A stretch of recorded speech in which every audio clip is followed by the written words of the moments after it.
Now, if you're a multi-millionaire and you want to put your stamp on the world of stamp collecting, you could bid for one of the rarest stamps in the world when it goes to auction next month.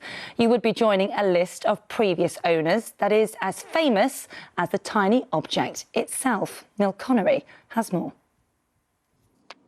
In the world of philately, it doesn't get bigger than this. Dubbed the world's most famous stamp, this British Guiana One-Cent Magenta was issued 165 years ago. This is what every collector dreams of. The stamp, discovered in 1873 by a schoolboy in the South American colony of British Guiana, bears its famous owner's marks on its back.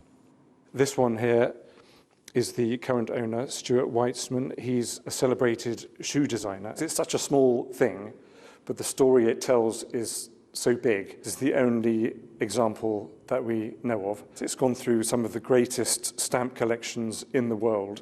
The schoolboy who found it sold it to a barrister for 6 shillings, but within 5 years it was worth £150, around 12,000 in today's money, when it was bought by the world's most famous collector, Philip von Ferrari.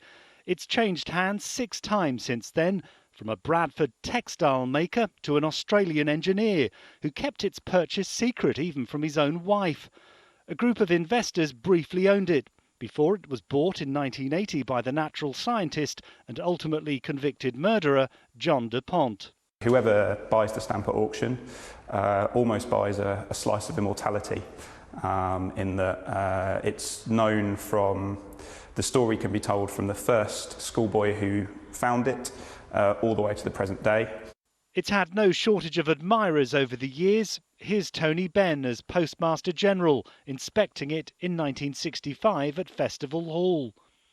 To the untrained eye, this might not look like much, but in the stamp collecting world, it's the equivalent of the Mona Lisa. And when it goes for auction, it could reach as much as £10 million. Worth thinking about next time you feel like moaning about the price of stamps. Neil Connery, ITV News.